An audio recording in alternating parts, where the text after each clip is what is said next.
Bom, é o assunto da nossa rede, do canal, do perfil rádio. E nós já conversamos com ele em um dos episódios do Deu Match. Luiz Fernando Malhoca continua com a gente, ele que tem Respira Rádio, tem História de Rádio. E na notícia dessa semana, eu vou começar trocando uma ideia com ele. Um dos motivos da ligação, da principal ligação dessa conexão com o Luiz Fernando, é sobre o que a gente perdeu, que foi o seu Tuta, né? O nosso querido Tuta da Rádio Jovem Pan. Ô, Malhoca, você chegou a conviver com o seu Tuta, não é isso?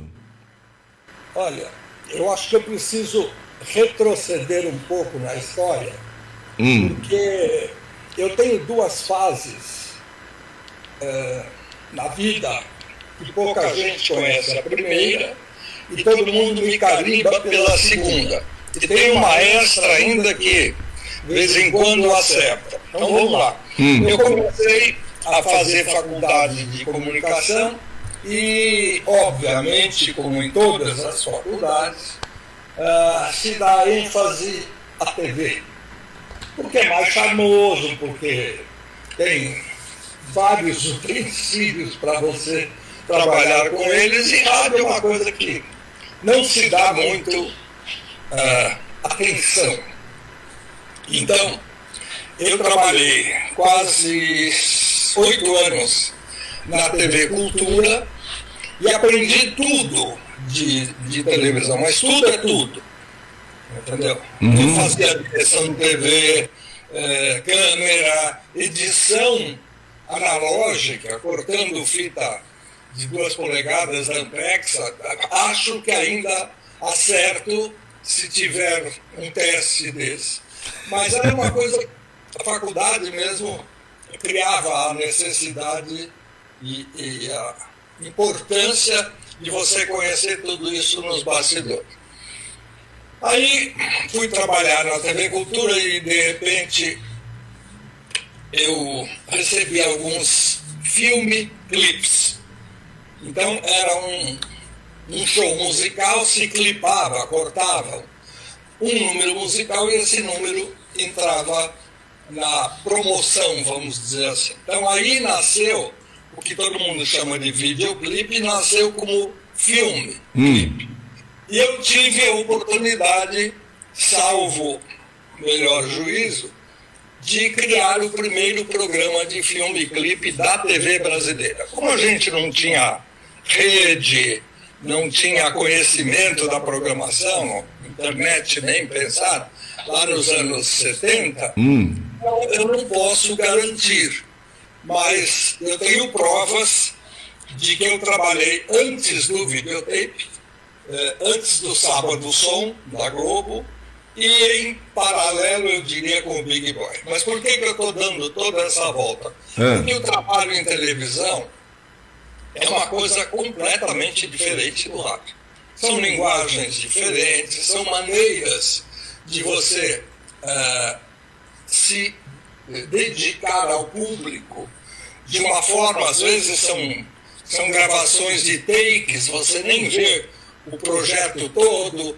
Já no rádio você fica, às vezes, no estúdio 2, 3, 4 horas. Enfim, são coisas um pouco diferenciadas. Mas quem trabalhou em rádio tem uma facilidade muito grande para improvisar na televisão. E isso acontece de vez em quando pifa lá um elemento técnico, etc. Bom, dali veio a minha... A paixão pela música já existia também. Aí veio a oportunidade de criar o programa. Eu recebi uma ligação de Antônio Celso, que eu conhecia de nome, mas nunca tinha visto.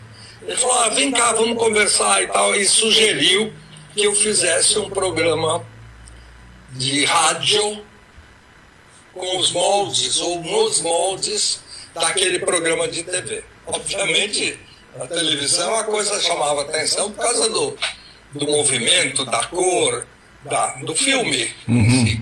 Mas a linguagem era outra. Bom, desenvolver esse tipo de coisa, de repente, a radiodifusora me chamou para assumir a direção artística, foi a primeira vez, mas para dizer para você assim, quem era o seu patrão? Eu tinha diretores, eu tinha chefes no centro. Agora, a Fundação Padre Anchieta era a minha patroa no esquema televisivo. Depois, associadas, era o condomínio associado. Então, acho eu, não posso garantir, que o Antônio Augusto Amaral de Carvalho Filho, conhecido como Tutinha, era ouvinte da radiodifusora. Olha! Nunca perguntei para ele. Aí ele sabia do meu nome, porque de vez em quando aparecia, e me chamou para ajudar a compor a Jovem Pan. Ela já estava no ar. Ela entrou no ar dia 25 de setembro de 1981. E ele me chamou um pouquinho depois, uma semana depois. E até fazer papel, carteira, assinar, etc. Eu comecei a trabalhar na Jovem Pan no dia 12 de outubro. Então foi pouco tempo, nem um mês, da criação e da colocação da emissora no ar. Aí eu passei a ter um patrão, Antônio Augusto Amaral de Carvalho, seu Tuta, que eu conhecia da equipe A da TV Record, mas de quando eu era moleque, fã de televisão. Sim. Então eu acompanhava o show do dia 7, os programas musicais, o filme da Bossa, Dois da Bossa, depois os programas também com a fase mais antiga, com Elisete Cardoso, enfim, tudo aquilo me chamava muito a atenção porque a base era a música. E eu achava aquilo maravilhoso. Cheguei aí ao Teatro Record, fui assistir no auditório várias vezes os programas para ver como é que fazia. Eu tinha interesse, mas repito, eu era moleque. E menor de idade para adolescência e para passar para um pouquinho mais perto dos 20 anos, eu ia porque gostava. Bom, aí eu passo a ter um patrão cujo nome eu conhecia, porque eu sempre fui um leitor de ficha técnica. Não me pergunte por quê. Eu sempre quis, eu esperava o fim do filme para ver quem tinha trabalhado. Hoje passa tudo, o letreiro aí, o encerramento, o GC, como eles falam, passa tudo muito rapidamente e a gente nem sabe quem é quem. Mas aí me chamava a atenção a equipe A, Antônio Augusto Amaral de Carvalho. Depois eu vim descobrir o que era A de Carvalho. Sim.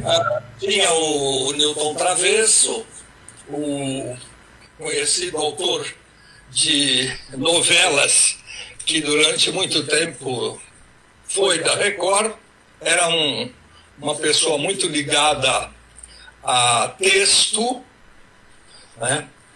E Manuel Carlos. O Tuta eu acho que era mais ligado à parte técnica, me parece. O Nilton Travesso criava aquela parte toda da direção de pessoal, e tinha o Raul Duarte, que eu imagino que fosse ligado ao som. Então eu via tudo aquilo que levava o nome da equipe A, falava, meu Deus do céu, são monstros. Sentido, porque o que eles conseguem fazer, e vamos lá, por algum tempo, a televisão nasceu em 1950 aqui no Brasil. Em 53, e aí vem o motivo principal do que eu disse lá no começo. Paulo Machado de Carvalho. Era um empresário? Era. Mas ele tinha uma visão muito ampla. Independente de dizer, vamos fazer que nem nos Estados Unidos, a gente não tinha como receber imagem, som, tinha que ir lá. E olhe como era difícil, porque não para ele, porque era um empresário de sucesso, Sim. mas de qualquer forma, ele como bom visionário, coisa que ele passou no DNA para o seu Tuta, ele já vislumbrava, ele chegou a ter as emissoras unidas, ele foi comprando rádio, acho que não tinha legislação que impedisse que uma pessoa tivesse mais de uma emissora ou coisa que o valha, ou uma em cada setor, ou seja, onda média, FM, onda curta, TV. Sim. Bom, enfim, ele chegou a reunir, acho que Record, o doutor Paulo, Record, antes de ter a concessão do canal TV, Rádio Record, aquela rádio de novelas que era conhecida como Rádio Pan-Americana, depois virou Jovem Pan, Bandeirantes, São Paulo e mais alguma coisa. Eram 4 ou 5 emissoras que depois foram vendidas para parceiros que vinham chegando, e tudo aquilo era muito novo, e aí cada um foi ficando com o seu nicho e foi cuidando. Aí o Dr. Paulo, apesar de ser muito ligado ao esporte, foi durante muitos anos considerado o marechal da vitória, a maneira com a qual o Dr. Paulo via as coisas e de vez em quando dava uma ou outra entrevista, notadamente na TV Record, a gente percebia que ali tinha um criador, um visionário, como já falei, e que podia haver uma abrangência em tudo que estava pela frente. Tanto é que cada emissora procurou o seu time, montou um esquema e aí, com o passar do tempo, a gente começou a falar em segmentação. Não tinha isso antes. Não tinha dicionário, você pode criar uma rádio assim, uma rádio... E também não tinha escola.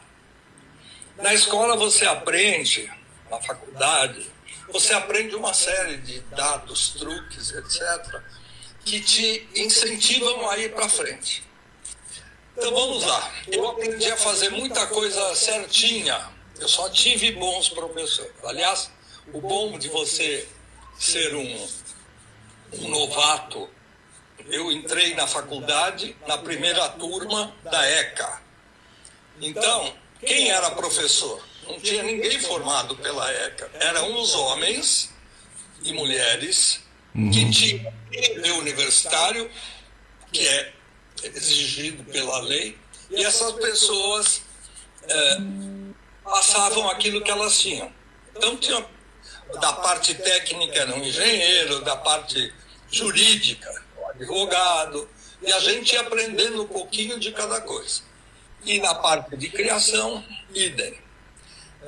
Em rádio, a gente usa muitos recursos, mas a ECA não tinha estúdio de rádio, não tinha a Rádio USP, não tinha nada. Então a gente improvisava o rádio ou os trabalhos de rádio com os professores queridos.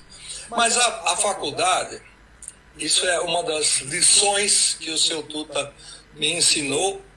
Confesso que eu mantinha uma certa distância, eu fui contratado pelo Tutinha, mas o seu Tuta era monstro sagrado. Ele falou, vamos lá conhecer meu pai e tal, já falei de você, ou não. E aí fui conhecer o seu Tuta, conversamos, foi muito amável, me abriu as portas, me deixou à vontade, mas as coisas foram se desenrolando, não que elas estivessem enroladas antes, mas você vai desenvolvendo coisas que nem você imagina. Então, chegou lá num fim de semana, o Tutinha falou, olha, nós vamos ter um trabalho, eu preciso que você me ajude aí, porque eu não tenho quem. Falei, o que é? Nós vamos transmitir uma promoção que eu fechei. nós vamos transmitir o show da Simone no ginásio do Ibirapuera. Eu falei, poxa, que legal. Ele falou, mas eu não tenho equipe. Que ano isso, Luiz? Você lembra? 1981. Nossa. Não, eu diria que é o começo já de 82, mas está ali. Sei. Então aí fomos para lá trabalhar sozinho. Uhum. Tinha lá o motorista que levava a gente e só. Eu falei, como é que eu vou fazer essa transmissão? Eu nunca fiz nada disso. Nem sou de microfone, apesar de ter sido lá, quando jovenzinho, um locutor frustrado. Bom, eu achava que rádio era locução, já tinha aprendido a colocar a mão na orelha, etc. Então chega um ponto que você começa a ficar meio sem caminho. Aí eu falei, deixa eu ver se na escola eles ensinaram alguma coisa. E do nada veio uma ideia. Faça o que fazem os repórteres esportivos. Sim. Normalmente tem um narrador que fica lá na cabine e o repórter tem que caminhar e descobrir coisas. Aí eu, como a Jovem Pan sempre passou uma credibilidade, inclusive, muito importante em relação à prestação de serviço, eu falei, vou fazer isso. Então, antes do show, eu vou ver estacionamento, se tem vaga, se não tem, bilheteria, se tem... E aí fui. Confesso a você que eu não tive muita orientação. Mas passou, fui lá, deu tudo certo. Quando eu falei com o Tutinho, eu falei, mas por que você me jogou no fogo? Ele falou assim, você se lembra que no festival de música popular da TV Tupi, o último festival, você me entrevistou? E parei, falei, é verdade, será que... Foi. Eu propus, como diretor da Rádio Difusora, eu propus à direção comercial que a TV Tupi fizesse uma parceria com a rádio. A Rádio Tupi em si não iria. O nível dela era bem mais popular. Então eu falei, vamos transmitir. Aí eu peguei 2 locutores da Rádio Difusora, coloquei como peões para girar as entrevistas e fui eu, com o microfone com fio. Quem eu via e conhecia, eu perguntava, aquele famoso, o que você achou do show, quem você acha que vai ganhar e tal. E aí eu passei pelo Tutinha, que eu já conhecia de encontros de gravadora, às vezes show mesmo, lançamento de disco, enfim. Aí eu falei, aqui o diretor da nossa co-irmã, Jovem Pan, ele fez um sinal, assim, eu não vou falar. Eu falei, eu gostaria de saber a sua opinião, como um especialista em rádio aí, não teve jeito, falou. Então, isso fez com que ele se lembrasse, 2 anos depois, de me colocar no fogo. Muito bom. Por que todo esse histórico? Porque terminou o show da Simone, sábado e domingo, eu fui chamado na diretoria. E quando você é chamado na diretoria, a gente nunca sabe o que é que vem por aí. Pode ser bom ou pode ser extremamente ruim. Nunca espera, ruim. Embora gostasse muito que fosse. Então eu falei, bom, seja lá o que Deus quiser, eu estou começando agora, qualquer puxão de orelha vai ser um ensinamento. Aí o seu Tuta falou, Luiz, eles me chamavam de Luiz ou Luiz Fernando, não era conhecido como Malhocas, isso veio depois. Aí ele falou, olha, eu ouvi a sua transmissão no FM. Eu falei, desculpa, mas... Eu falei, não foi mal. Obrigado. Você faz um favor para mim? Vamos fazer uma sessão, você vê nome, abertura e tal, para você aproveitar esse material e colocar na Jovem Pan. Mas ele está na Pan, na FM. Não, eu quero criar uma sessão no show da manhã para você apresentar. Quem sou eu para fazer isso? Ele fez simples. Você vai lá e pega os trechos da gravação e edita e tal. Saí de lá mais trêmulo do que entrei. Mas você já estava gravado, Luiz, né? O Jovem Pan AM é uma deusa aí. Como é que eu vou fazer isso? Aí, conforme aprendi na faculdade, fui lá para o estúdio, fiz um textinho, apresentei, depois peguei trechos da minha gravação com a Simone entrevistando o público, ela e tudo mais, e fiz uma montagem de 2 ou 3 minutos. Aí, no meio da semana, porque ele me falou na segunda, lá pela quarta-feira estava tudo pronto.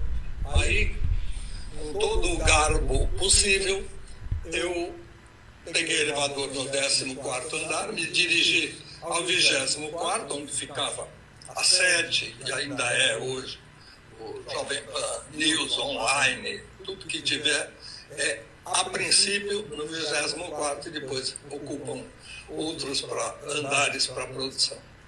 E aí fui lá com uma fitinha de rolo, chego lá para o seu Tuta, está aqui o que o senhor pediu. Não pedi nada para você. Não, peraí, eu me lembro que o senhor comentou, será que eu me enganei? O senhor falou que era alguma coisa ligada ao show da Simone. Eu falei, sim, eu sei. Eu falei, então tá, certo. Eu trouxe o piloto para o senhor ouvir. Eu não quero ouvir. Você fez, está bem feito e tá bom. Não era o princípio, né, que a gente tinha aprendido, mas dono é dono, ele faz o que ele quiser. Ele falou, põe no ar, se não ficar bom, tira do ar. É assim que a gente trabalha. Eu falei, sim, senhor. Aí veio uma lição que é óbvio, não posso passar para todo mundo como tem que ser assim. Mas é um dos ensinamentos de muita importância que eu aprendi com o seu Tuta do nada, como eu disse, foi acontecendo. E aí, como é que eu vou assumir o microfone da Jovem Pan AM para fazer não vou. Então botei lá o meu piloto, ele aprovou, chamou o Fernando Vieira de Mello, que passou a ser um grande parceiro depois, grande nome, que ajudou muito o seu Tuta a fazer a Jovem Pan que nós conhecemos. E aí ele deu um toque, olha, vai nessa linha, não fala muito, põe mais ilustrações, entre aspas, e continua. E eu passei a ter uma sessão no show da manhã da Jovem Pan de até 5 minutos. Aí podia tocar um disco, ou se eu conseguisse gravar ao vivo. Quando era a promoção da Pan não tinha problema, porque a gente deitava, nadava de braçada. Enfim, esse foi um dos grandes ensinamentos que ele me passou, mesmo contrariando as normas que a faculdade te ensina. Orienta a fazer o piloto, ver se aprova, roda para todo mundo. Ele falou, põe no ar, eu gosto de ouvir no ar. Se passar, tá perfeito, parabéns e tal. E eu ganhei aí uma sessão, chamava-se Destaque. A abertura era gravada pelo Wellington de Oliveira, que por acaso transformou-se num afilhado de casamento meu, e hoje continua um grande amigo. Então, a primeira coisa, eu bem neófito, porque era o primeiro patrão com quem eu podia dialogar. Era o homem que mandava. E, na minha cabeça, ele tinha um arcabouço enorme, né? Não só de sucessos, de troféus. Acho que ele já tinha recebido, tenho certeza, o troféu Roquete Pinto, que era ofertado aos grandes criadores da televisão, nada rádio. Agora, quando ele assumiu a rádio Pan-Americana, que veio a ideia de transformar em vez de Rádio Pan-Americana, emissora dos esportes, que era um ramo, portanto, era uma segmentação, uma rádio só de esportes, na Jovem Pan, que era uma rádio de noticiário, de prestação de serviço e de atividade. Luiz Fernando falando com a gente aqui. Olha, a partir dessa história que você acabou de contar, Luiz, me vem aqui a percepção de que o seu Tuta e nós que somos do rádio Raiz, percebemos que o quanto é importante o rádio ter muito mais emoção, né? Mais sentimento, é mais o feeling do que logicamente que a gente tem que seguir alguns padrões que são ensinados nas faculdades. Você como professor sabe muito bem disso, para que a gente tenha até pelo menos um norte, né? E um padrão de qualidade. Mas esse tipo de atitude que você disse, quando o seu Tuta falou você, não, põe no ar, porque é no ar que a gente vai sentir. É no ar é que você descobre realmente se aquele locutor vai dar certo, se aquele programa vai dar certo. Porque essa é uma das magias do rádio, né, Luiz Fernando? Eu também fazia muito isso nos meus... Você tem muito mais história do que eu, mas aqui em Campinas, a gente também fazia os testes, aquelas fitas cassetes que a gente fazia em pilotos. Quando eu precisava de um apresentador, quando o diretor da emissora falava, não, faz o seguinte, você entra no domingo às 7 da noite no ar e faz lá o horário como se você estivesse estando no ar. E muitas vezes eu falava até, vamos lá, vamos gravar o piloto. E colocava o locutor no ar sem ele saber que estava no ar, porque é ali que está. Então, só para resumir, né, para essa percepção que você me passou com essa sua história. Rádio é isso, não é? É o que o seu Tuta fazia, e você sabe também o que eu quero dizer com isso, é a emoção do momento, é aquela instantaneidade do rádio que faz realmente desse veículo ser o que é. E só para você completar, quero que você, para a gente finalizar, porque eu quero fazer uma outra questão, uma outra pergunta ao professor. Você acha que nesse sentido o seu Tuta foi um visionário? Ele capturou exatamente, ele era um homem essencialmente de comunicação, tanto na televisão como no rádio, e é isso que faz de nós comunicadores termos e o seu Tuta ter essa relevância que ele teve para o jornalismo, para o rádio e para a televisão do Brasil, Luiz?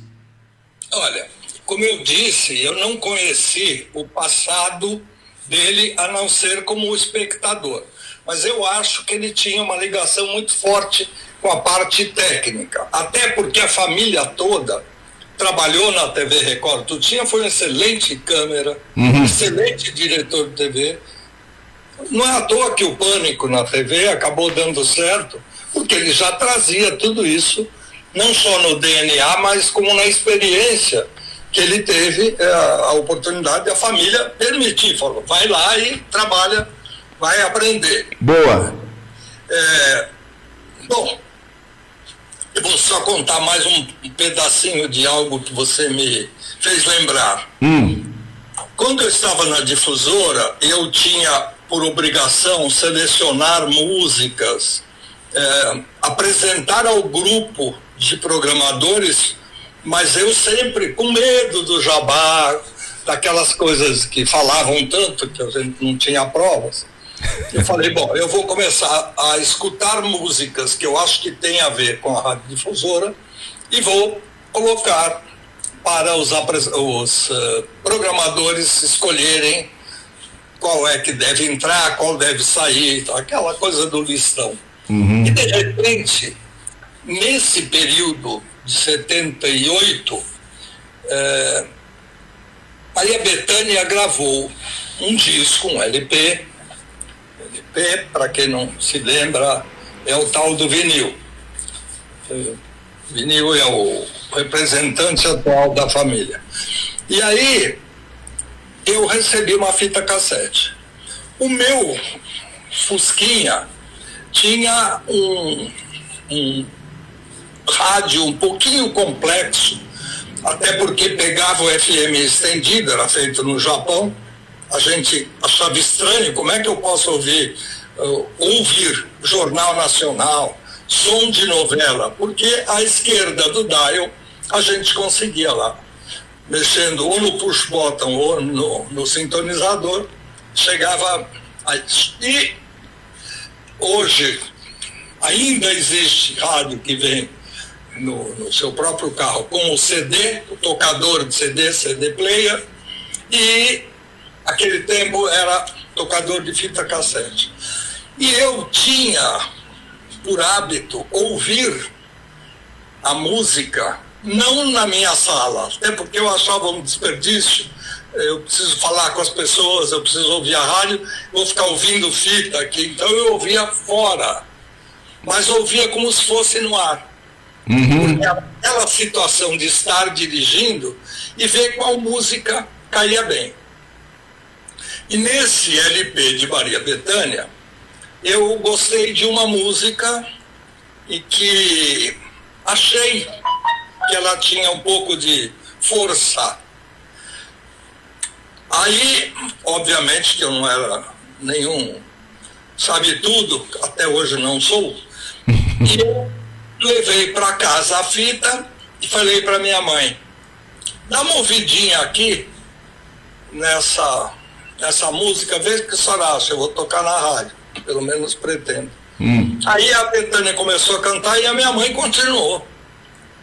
Eu falei, peraí, não saiu o disco, é uma fita prova, uma fita cassete. Ela falou, isso é antigo, isso é do Nelson Gonçalves. E a música era Negue. Sim, sim. Aí acontece que você vai descobrindo coisa, porque não dá para saber tudo, óbvio. E aquilo que aconteceu antes de eu nascer, eu não tinha condição.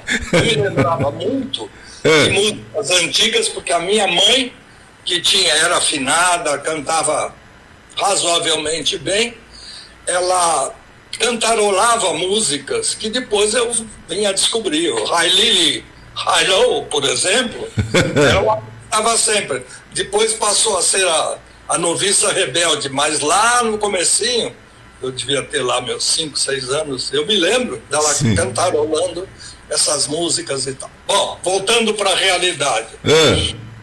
Ouvir aquilo que vai tocar no rádio. No rádio é muito melhor, infinitamente melhor, para mim, para o meu ouvido, do que você ficar olhando para uma fita cassete e ela fica rodando, um olha para a cara do outro, os seus colegas, as pessoas que vão discutir se a música deve entrar ou não, se ela tem o pique da rádio, se é para tocar de manhã ou de noite, ou de madrugada, enfim. É muito melhor você ouvir essa música no rádio do carro. A sensação que você tem é quase aquela que você tem quando ouve uma música e não gosta e muda de estação. Ouvinte comum. Okay? Então eu acho que essa coisa do rádio, ela é única. Por que ela é única? Porque a necessidade que nós, seres humanos comuns, mortais, temos de uma companhia, o rádio está lá para isso. Você precisa saber o que vai acontecer na época de eleições nos Estados Unidos, você fica ligado para saber se ganhou o partido A ou o partido B. O rádio tem essa informação. A TV não tem? Tem. Mas é muito complicado, custoso, entendeu? E nem sempre você pode levar para a cama ou para o chuveiro. O rádio você pode fazer isso. E agora com a bateria solar está sendo introduzida nas novas produções de aparelhos de rádio, então melhor ainda, porque aí se tiver sol... Ô Luiz, nós estamos passando para o final já. Você tem muita história para contar. Você está me ouvindo, né? Está me ouvindo, Luiz? Perfeitamente. Tá, então beleza. Eu vou manter então aqui essa linha. E para a gente fechar esse bate-papo, que eu quero ter outros assuntos com você, Eu queria que você fizesse uma breve reflexão sobre...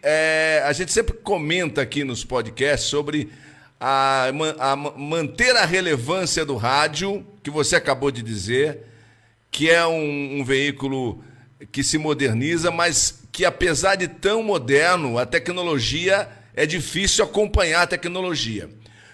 Pergunta direta ao professor Luiz Fernando Malhoca. Como o rádio pode se adaptar à popularidade, ao avanço da tecnologia, dos podcasts, das plataformas de streaming e atrair, Luiz Fernando, a atenção dessa nova geração? Naquele episódio que nós fizemos com o Acácio, ele disse que falta um pouco de humildade para nós, veteranos, né, nostálgicos do rádio, em conversar com esse público jovem. Qual é a sua percepção disso, Luiz Fernando? Olha, eu não sei dizer, obviamente, bola de cristal a gente não tem, a minha era analógica, foi para o concerto e não voltou mais, então não posso dizer para você que a gente saiba como vai ser. Sei. Agora, o que ele vem vindo sem parar, sobe e desce, continua recebendo o mesmo pedacinho de aquele corte do bolo, a fatia do bolo, 4, 5% de dinheiro, e o resto é gasto na televisão. Agora, pior ainda, com a internet. Pior ainda, eu digo, porque o bolo é um só, o dinheiro é um só, o bolso do cliente ou da agência é o mesmo, então não dá para crescer, nem com fermento. Então, não tem muito jeito. Dificilmente a gente vai conseguir que do nada alguém fale, não, eu vou pôr o dinheiro da minha campanha no rádio. Existem sim campanhas que foram criadas para a rádio. Eu participei de na época eu era diretor de criação da ESP, e a gente pretendeu fazer uma campanha, e aí chamamos o Nizam Gonais. Ele falou, olha, minha ideia é muito simples, a campanha vai se chamar Rádio Vende para Cachorro. A gente fecha a Avenida Paulista, isso lá atrás, quando não tinha ainda o uso da via da Avenida Paulista para os transeuntes passearem, picharem e fazerem outras coisas. Aí, o que ocorreu? Ele fez todo um projeto para mostrar, através do poste, através de plaquinhas que a gente ia colocar, e, obviamente, todo mundo iria passear com seu cachorrinho. Não era como hoje, não era todo mundo que tinha 1, 2 ou 3. Então, a campanha seria essa. A gente aprendeu, nesse bate-papo, foram 2 reuniões, a gente aprendeu bastante, mas não conseguiu patrocínio que sustentasse a campanha, porque a ideia era fazer para todas as emissoras de rádio, cada um do seu jeito. Mas era todo mundo na Paulista e todo mundo passeando com cachorro. E aí tinha bonecos, a animação de cachorro, tinha uma série de outras ideias que não vem ao caso aqui a gente entrar por esse caminho. Então, é necessário que as pessoas entendam que o rádio prescinde de 2 únicas e simples situações. Alguém de um lado, que a gente poderia chamar de alto-falante do rádio, ou qualquer semelhança em termos tecnológicos mais modernos, e do lado de cá, um ser humano com um pouco de eloquência, com conteúdo, falando ao microfone para a pessoa que precisa. Só isso é suficiente para o rádio não morrer. O rádio não é um vitrolão. O rádio não é uma emissora para ficar tocando disco, fita, CD, DVD, não é isso. É comunicação. Muito bem. Luiz Fernando Malhoca, obrigado mais uma vez por gentilmente ceder o seu tempo aí ao nosso podcast, ao nosso perfil. A gente fica muito feliz e muito honrado e é um prazer falar com você sempre. É uma aula que você sempre dá aqui com a gente. Eu quero que você deixe aí as suas redes também. Eu acompanho o seu canal, mas não sei como é que você está lá. Eu não sei se você está ativo no canal, não sei qual foi a última entrevista que você fez. Eu já assisti quase todas. Atualize aí para a nossa grande audiência. Nós batemos essa semana, graças a Deus, os 100 mil inscritos aqui no canal. E o nosso episódio recente já passou de mais de 100 mil visualizações. Então, aproveite aí esses nossos inscritos para que você possa divulgar o que o Luiz Fernando anda fazendo em termos de comunicação e tudo mais. De muito novo, nada. Eu apenas estou... A única coisa que eu lancei recentemente foi um documentário que eu vou dizer que produzi, mas eu fui morar em Miami em 1998, por razões que não vêm ao caso. Vendi o que eu tinha aqui, fui embora e falei, vou ver o que eu consigo fazer aqui.